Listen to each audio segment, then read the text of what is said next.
The horses came in at dawn, 3 of them, moving slow through the canyon pass like ghosts returning from some place they shouldn't have been. Caleb Morse saw them from the ridge where he'd been watching the valley since first light. He lowered his field glass and felt something cold settle in his chest. 3 horses, no riders, and one of them was the gray mare his daughter had taken when she left Silver Creek 2 days ago. He didn't run, rangers didn't run, but his hands moved faster than they had in years, gathering his rifle, his canteen, his kit. The descent from the ridge took 8 minutes. Each one felt like an hour. The horses stood near the creek, drinking. Their flanks were dark with sweat, their saddles still cinched. One had a bedroll tied crooked, half unraveled. Another carried saddlebags that hung open, contents spilled or stolen. The gray mare, Sophie's mare, had a torn rein dangling in the dust.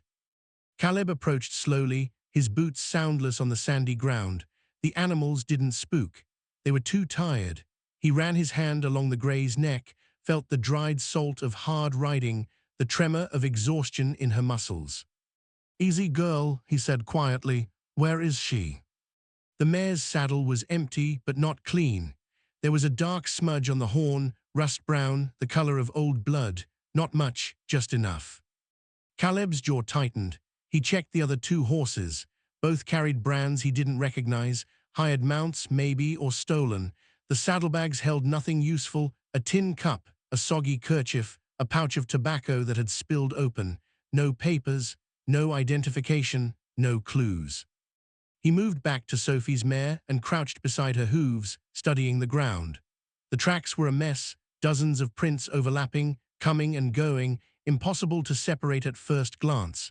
But Caleb had been reading dirt since before Sophie was born. He let his eyes go soft, stopped looking for one thing, started seeing everything. There. A bootprint, small, narrow heel. The sole was worn on the outside edge, the way Sophie's always wore because she walked with her feet turned just slightly out. He'd teased her about it once when she was 9. She'd kicked him in the shin. The print was faint, half erased by wind, but it was there, leading south away from the creek toward the broken hills where the land turned harsh and the trails disappeared into stone. Caleb stood and scanned the horizon. The sun was climbing, the heat already pressing down. If she'd been on foot for 2 days, she wouldn't have much time, not out there, not alone. He gathered the reins of all 3 horses, tied them to a cottonwood by the creek, and left them water and shade. Then he checked his rifle, filled his canteen, and started walking. The trail led uphill, through scrub and red dust. The bootprint appeared again 20 yards out, then vanished where the ground turned to hardpan. Caleb kept moving, following the logic of the land. A person on foot would avoid the open. They'd move through cover, along the low places, toward water if they knew where to find it. He found the next print near a cluster of juniper, pressed into a patch of damp sand where a spring had leaked through the rock. Beside it was a second mark, a handprint, small and deliberate, pressed into the mud as if she'd stopped to rest or to drink. His chest loosened just a fraction. She was alive, she was thinking, she was moving smart. But she wasn't alone. The other tracks were there too, cutting across hers. 2 sets, maybe 3, boots, all of them heavier, longer strides, men, they'd been following her or driving her. Caleb's hand drifted to the grip of his revolver. He didn't draw it, not yet, but the weight of it was a comfort, a promise. The sun climbed higher, the air shimmered. He moved through the hills like water, quiet and patient, his eyes on the ground, his mind on Sophie. She'd been gone 2 days. She'd been riding to Claremont to visit her aunt, a trip she'd made a dozen times before. Somewhere between Silver Creek and Claremont, something had gone wrong. And now she was out here, on foot, with men behind her. The trail led deeper into the hills, away from anything that looked like civilization. Caleb found scraps as he went, a piece of torn cloth caught on a thorn bush, the color of Sophie's riding jacket, a small pile of stones stacked in a deliberate cairn, the kind of marker she used to leave when they went tracking together as a girl. She was leaving him a trail. She knew he'd come. The thought made his throat tighten. He kept walking. By midday, he reached a narrow canyon where the walls rose steep and red on either side. The ground was cooler here, shaded, and he found her boot print again, clear and sharp in a patch of fine dust. She'd stopped here, rested maybe, or hidden. There were other prints too, boot prints. 3 men, he was sure of it now. They'd walked in a loose spread, searching. One set of tracks moved right up to where Sophie's print was, then veered off sharply, as if the man had missed her. Caleb crouched and studied the dirt. She'd been here, and she'd stayed low, stayed quiet. She'd outlasted them. Smart girl. He rose and moved forward, deeper into the canyon. The walls closed in. The air was still. Somewhere ahead, a raven called, harsh and sudden. And then he saw it. A campfire long dead. The rocks were still stained black with soot. Beside the fire was a saddle, cracked and discarded, and next to the saddle, half buried in the dust, was a knife. Caleb picked it up. The blade was clean, but the handle was carved with initials he didn't recognize. He turned it over in his hand, feeling its weight, its balance. This wasn't Sophie's, this belonged to someone else. He looked up, scanning the canyon. The silence felt heavier now, watching. And somewhere in the distance, faint and fleeting, he heard a sound. A voice. Calling. Caleb didn't call back, not yet. He stayed low, moving along the canyon wall, his rifle cradled in one arm. The voice had been faint, too far to tell if it was Sophie, too unclear to tell if it was a trap. He'd been a ranger long enough to know that desperation made men cruel, and cruelty made them clever. The canyon bent sharply to the left, and the ground began to rise. He found more tracks here, boot prints and drag marks, as if something heavy had been pulled through the dust. The marks led uphill toward a cluster of boulders that formed a natural shelter against the canyon wall. The voice came again, closer this time. Papa. His heart stopped, then it started again, too fast, too hard. Sophie, he said, barely a whisper. He climbed faster, boots scraping rock, rifle ready. The boulders loomed ahead, casting long shadows in the afternoon light. And there, tucked into the narrow gap between 2 stones, he saw her. Sophie, alive. She was sitting with her back against the rock, her knees drawn up, her face streaked with dust and dried blood. Her riding jacket was torn at the shoulder, her hair tangled and loose, but her eyes were clear and sharp and full of relief. Papa, she said again, and this time her voice broke. Caleb dropped to his knees beside her, pulling her into his arms. She was shaking, her breath coming in short gasps. He held her tight, one hand on the back of her head, the other gripping his rifle because he couldn't afford to let it go. I'm here, he said, I'm here. She pulled back after a moment, wiping her eyes with the heel of her hand. They took the others, she said, 2 men. They were traveling with me from Silver Creek. We camped the first night, and when I woke up, she stopped, swallowed hard. They were gone, horses too. I tried to follow, but you got smart and went to ground, Caleb said. You did right. She shook her head. They came back, the men who took them. They were looking for me. I don't know why. I hid and her voice dropped. They killed one of them, Papa, one of the travelers. I heard the shot. Caleb felt the cold settle deeper. How many men? 3, maybe 4. I couldn't see them all. He nodded slowly, his mind already working through the terrain, the time, the distances. They still out there. I don't know, I heard them this morning, but they were moving away. I thought, she looked at him, and for the first time he saw fear in her face, real fear. I thought they'd come back. They won't, Caleb said, though he didn't know if that was true. Not while I'm here. He checked her over, cuts and bruises, nothing broken, nothing that wouldn't heal. She was dehydrated, exhausted, but she was strong. She'd survived 2 days in the hills with men hunting her. That took more than luck. He handed her his canteen. Drink slow. She did, her hands trembling as she lifted it to her lips. He watched her, his mind turning over what she'd told him.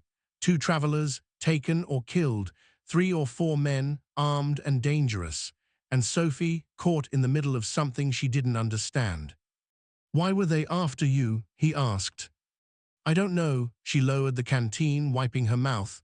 They didn't say, they just one of them saw me in Silver Creek at the trading post. He kept staring. I didn't think anything of it then, but when we camped he was there, in the dark, watching. Caleb's jaw tightened. You see his face. Not well, he wore a hat, kept it low, but he had a scar, here. She touched her cheek, tracing a line from her eye to her jaw. Caleb knew that scar. He'd put it there himself, 10 years ago, in a jail cell in Amarillo. Jacob Farrow. The name came back like a slap. Farrow had been a cattle rustler, a killer, a man who'd burned a family's homestead for the fun of it. Caleb had brought him in, watched him sentenced, watched him taken away in chains. He'd thought that was the end of it. Apparently, Jacob Farrow had other ideas. He say anything to you? Caleb asked, his voice low. No, but I heard him talking to the others. He said, he's irritated. He said he'd been waiting a long time, that you'd taken something from him, and now he was taking something from you. Caleb closed his eyes just for a moment, then he opened them and looked at his daughter. This isn't your fault, he said. I know that, Sophie said, but her voice was thin, uncertain. I mean it, he gripped her shoulder. This is on him, not you. She nodded, but he could see the doubt in her eyes. The guilt. She'd always been like that, taking on weight that wasn't hers to carry. He stood scanning the canyon. The sun was starting to dip, the shadows growing longer. They couldn't stay here. Farrow and his men would circle back, eventually. They'd search every crack, every crevice, until they found what they were looking for. Or until Caleb found them first. Can you walk? He asked. Sophie nodded. I can walk. Good, we're moving. There's a line shack about 3 miles east, near the old copper mine. We'll hole up there tonight, figure out our next move. She rose, wincing as her weight settled on her left ankle. Caleb caught her elbow, steadied her. I can make it, she said. He didn't argue. He just handed her a strip of jerky from his pack and checked his rifle one more time. As they started down the canyon, Sophie looked back over her shoulder. Papa, she said quietly, what if they're still out there? Caleb didn't answer right away. He just kept walking, his hand resting on the grip of his revolver. Then we'll be ready, he said. The line shack sat low against the hillside, half buried in shadow by the time they reached it. The structure was old, built from weathered planks and rusted nails, the kind of place miners had used back when the copper veins still ran deep.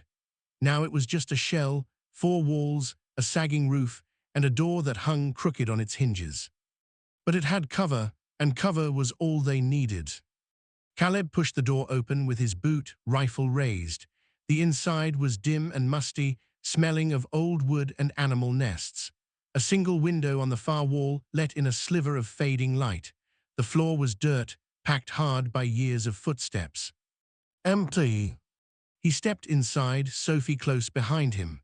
She moved to the corner and sank down against the wall, her face pale, her breathing shallow.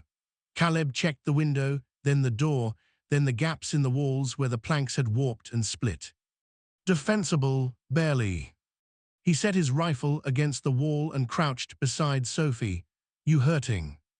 Just tired, she said, but he could see the way she favored her left side, the way her hand kept drifting to her ribs. He didn't push, he just pulled a blanket from his pack and draped it over her shoulders. Rest, I'll keep watch. She didn't argue, she just closed her eyes and leaned her head back against the wall. Caleb moved to the window and looked out. The land stretched away in rolling hills and dark scrub, the sky above them turning the color of burnt copper. Somewhere out there, Jacob Farrow was moving, searching, planning. Caleb had put that scar on Farrow's face after Farrow had tried to gut him with a broken bottle. The fight had been short and brutal, ending with Farrow on his back in a pool of his own blood, screaming that he'd make Caleb pay, that he'd find a way. 10 years, that's how long it had taken. Caleb's hands tightened on the window frame. He'd thought the law had dealt with Farrow. He'd thought the man was locked away, buried in some territorial prison where he couldn't hurt anyone. But the law had a way of failing people, of letting men like Farrow slip through the cracks. And now Sophie was paying the price. The light outside dimmed further. Caleb lit a small candle and set it on the floor, away from the window. The flame flickered, casting long shadows across the walls. Behind him, Sophie's breathing had evened out. She was asleep or close to it. Caleb kept his eyes on the window. The first sound came an hour later. It was faint, a soft scrape, like a boot dragging across stone. Caleb's hand moved to his rifle before his mind fully registered what he'd heard. He rose slowly, his body tense, his eyes fixed on the darkness beyond the window. Nothing moved. Then the sound came again, closer this time, deliberate. Caleb crossed to Sophie and crouched beside her, his hand on her shoulder. Her eyes opened instantly, alert. "They're here," he whispered. She nodded, no fear in her face now, just focus. Caleb moved back to the window, staying low. He could see shapes now, moving in the darkness, 3 of them, maybe 4, spread out in a loose arc around the shack. They were taking their time, moving carefully, testing the ground. Smart. One of the shapes moved closer, and the candlelight caught the edge of a face. Narrow features, a hat pulled low, and a scar, pale and jagged, running down the left cheek. Jacob Farrow. Caleb felt a cold rage settle over him, sharp and clean. He raised his rifle, sighting along the barrel. "Morse," Farrow's voice cut through the night, loud and mocking. "I know you're in there, I know she's with you." Caleb didn't answer. "You took 10 years from me, Ranger. 10 years in a hole so dark I forgot what the sun looked like." Farrow's voice was closer now, just outside the window. "I thought about you every day, about what I'd do when I got out, about how I'd make you feel what I felt." Still, Caleb said nothing. "You're a hard man to hurt, Morse. No wife, no family, just that badge and that self-righteous streak." Farrow laughed, low and bitter. "But then I heard about the girl, your girl, and I thought, now there's something worth taking." Sophie's hand tightened on the edge of her blanket, but she stayed silent. Caleb shifted his position, his finger resting lightly on the trigger. He could see Farrow now, standing in the open, just beyond the reach of the candlelight. The man looked older, harder, his face carved with lines that hadn't been there before. "I'm giving you a chance, Morse," Farrow said. "Send her out and I'll let you walk. You can go back to Silver Creek, pin on that badge, and pretend this never happened." Caleb's voice was steady when he finally spoke. "You know I'm not doing that." Farrow sighed, like a man disappointed by an old friend. "Yeah, I figured." The gunshot came from the left, punching through the wall 6 inches from Caleb's head. He dropped, rolled, came up firing. The muzzle flash lit the night, and he saw one of the shapes stumble and fall. Then the shack erupted. Bullets tore through the walls, splintering wood, kicking up dirt. Caleb grabbed Sophie and pulled her to the floor, covering her with his body. The noise was deafening, rifle fire, shouting, the crash of breaking wood. Caleb fired back, methodical and precise, each shot aimed at the muzzle flashes outside. He heard a cry, then a curse, then the sound of boots retreating. The firing stopped. Caleb stayed low, his rifle trained on the window. His ears rang. The air was thick with smoke and dust. "Sophie," he said quietly, "you hit." "No," she said, her voice shaking but clear. "No, I'm okay." He nodded, not taking his eyes off the darkness. Outside, he could hear voices, low, urgent, arguing. Then Farrow's voice again, calm and cold. "You can't stay in there forever, Morse. We've got time, we've got patience, and when you come out, when you have to come out, we'll be waiting." Caleb didn't respond. He just reloaded his rifle, checked his revolver, and settled in to wait. The hours crawled by. Caleb sat with his back against the wall, his rifle across his knees, his eyes on the window. Sophie sat beside him, close enough that their shoulders touched. Neither of them spoke. Outside, the night was silent, but it was the kind of silence that held weight, heavy, expectant, waiting for something to break. Around midnight, Sophie shifted and reached into her pocket. She pulled out a small, battered tin, the kind used for holding matches or tobacco, and opened it carefully. Inside was a folded piece of paper, yellowed with age. Caleb glanced at it. "What's that?" "A letter," she said quietly, "from Mama." He went still. He hadn't heard Sophie talk about her mother in years. Maria had died when Sophie was 7, fever, sudden and merciless. Caleb had buried her in the hills above Silver Creek, under a cottonwood tree where the wind always sang. Sophie unfolded the letter, her fingers gentle, reverent. "She wrote it before she got sick. I found it in her things afterward. You never knew I kept it." Caleb said nothing. He just watched as Sophie smoothed the paper against her knee. "She wrote about you," Sophie said, her voice soft, "about how you were the best man she'd ever known, how you'd give everything for the people you loved, even if it meant you had nothing left for yourself." She paused, her eyes still on the letter. "She said that's what scared her most, that you'd give so much, you'd forget to keep something for you." Caleb's chest tightened. She wasn't wrong. Sophie looked at him then, her eyes bright in the candlelight. "I used to be angry at you for that, for always being the ranger, for always being the man who rode out when someone needed help, even if it meant leaving me behind." "Sophie." "I'm not finished." Her voice was steady now, stronger. "I was angry, but then I got older and I understood. You weren't leaving me behind. You were making sure there was a world worth living in when I grew up." She folded the letter and tucked it back into the tin. "Mama knew that, and I know it too." Caleb didn't trust himself to speak. He just nodded once and turned his eyes back to the window. After a moment, Sophie leaned her head against his shoulder. "I'm glad you came for me," she said quietly. "I'd come for you anywhere," Caleb said. "You know that." "I do," she closed her eyes, "but it's nice to hear it anyway." They sat like that for a long time, the silence between them no longer heavy but warm, familiar. Outside, the night stretched on. Somewhere in the darkness, Jacob Farrow waited.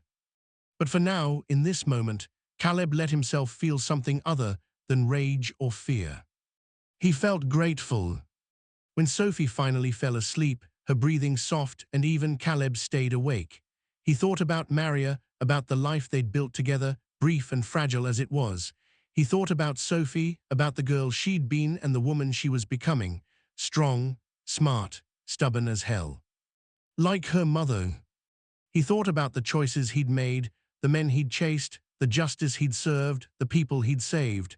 And he thought about the cost, the nights away from home, the birthdays missed, the quiet moments lost to duty.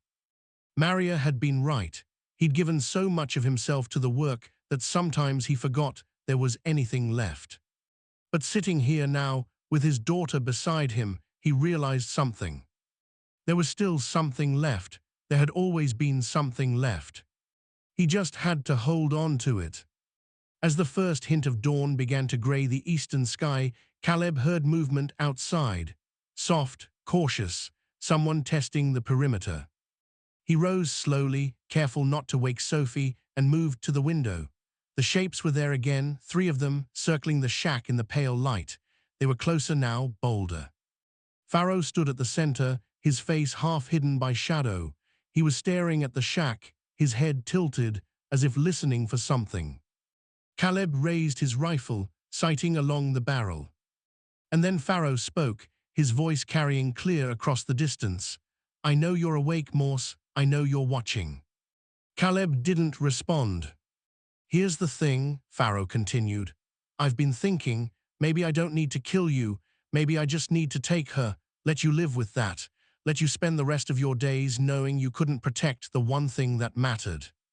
Caleb's finger tightened on the trigger. "But then I thought, no, that's not enough. You need to suffer, Morse, really suffer, and the only way to do that is to make you choose." Farrow stepped forward into the light.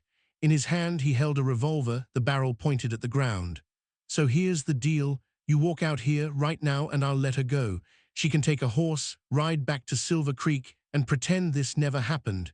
You stay with me, we settle this, man to man." Caleb's jaw tightened. He lowered the rifle just an inch. "Or," Farrow said, his voice dropping, "you stay in there and we burn you both out. Your choice, Ranger." Behind Caleb, Sophie stirred, her eyes opening. "Papa." He turned, looked at her. She was pale, her face drawn with exhaustion, but her eyes were clear. "Don't," she said quietly, "don't you dare." Caleb held her gaze for a long moment, then he turned back to the window. "I'm coming out," he called. "Papa, no." He gripped her shoulder, his voice firm. "Trust me." She stared at him, and then, slowly, she nodded. Caleb checked his revolver, made sure it was loaded, and moved to the door. Caleb pushed the door open and stepped into the dawn. The air was cool, the sky pale and streaked with pink. Pharaoh stood 20 paces away, his revolver still in his hand, his two remaining men flanking him on either side. They were young, hard-faced, the kind of men who killed for money and didn't ask questions. Caleb walked forward, his rifle slung over his shoulder, his hands empty and visible. He stopped 10 paces from Pharaoh and met the man's eyes. "Let her go," Caleb said. Pharaoh smiled. "You first." Dropped the rifle. Caleb unslung the rifle and let it fall to the ground. Then he unbuckled his gun belt and dropped that too. "Good," Pharaoh said. "Now kick them away." Caleb did. The weapons skidded across the dirt, out of reach. Pharaoh's smile widened. "You always were a man of your word, Morse. I respect that, I really do." He raised his revolver, aiming it at Caleb's chest. "But respect doesn't change what you did to me." "I did my job," Caleb said evenly. "You broke the law, I brought you in. That's how it works." "That's how it worked for you," Pharaoh said, "but not for me. Not for the 10 years I spent in a cage, eating slop and listening to men scream in the dark." His finger moved to the trigger. "You took my life, Morse. Now I'm taking yours." The gunshots split the morning. But it didn't come from Pharaoh's gun. It came from the shack. Pharaoh staggered, his revolver falling from his hand, his eyes wide with shock. He looked down at the hole in his chest, then up at the shack, where Sophie stood in the doorway, Caleb's rifle in her hands. "You shouldn't have come for us," she said, her voice steady. Pharaoh's men spun toward her, reaching for their weapons, but Caleb was already moving. He lunged forward, grabbed Pharaoh's fallen revolver, and fired twice. Both men dropped before they could get a shot off. Pharaoh fell to his knees, his breath coming in short, wet gasps. He looked up at Caleb, his face twisted with pain and disbelief. "You," he choked. "Why?" "Oh, cheated." "I learned from you," Caleb said. Pharaoh laughed, a harsh, rattling sound. Then he fell forward into the dirt and didn't move again. Caleb stood there for a moment, the revolver still in his hand, his heart pounding. Then he turned and walked back to the shack. Sophie was standing just inside the doorway, the rifle lowered, her hands shaking. Caleb took the weapon from her gently and set it aside. Then he pulled her into his arms. "You did good," he said quietly. She didn't respond. She just held on to him, her face pressed against his shoulder, her body trembling with the weight of what she'd just done. They stayed like that for a long time. By the time they made it back to Silver Creek, the sun was high and the town was awake. People stopped in the street to stare as Caleb and Sophie rode in, leading the 3 riderless horses behind them. News had already spread. Someone had seen them on the trail. Someone else had heard gunshots echoing from the hills. The sheriff met them at the edge of town, his face grim. "Caleb, we heard you went after her." "I did," Caleb said. "And Pharaoh?" "Dead, him and 2 others. They're out past the copper mine if you want to collect the bodies." The sheriff nodded slowly. "I'll send a wagon." He looked at Sophie, his expression softening. "You all right, girl?" Sophie nodded, though she didn't look at him. She looked tired, worn, like she'd aged a decade in 2 days. Caleb helped her down from her horse and walked her toward the boarding house where she'd been staying.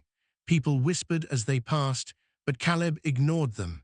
He'd learned long ago that people would talk no matter what you did. At the boarding house, Sophie paused at the door and looked back at him. "What now?" she asked.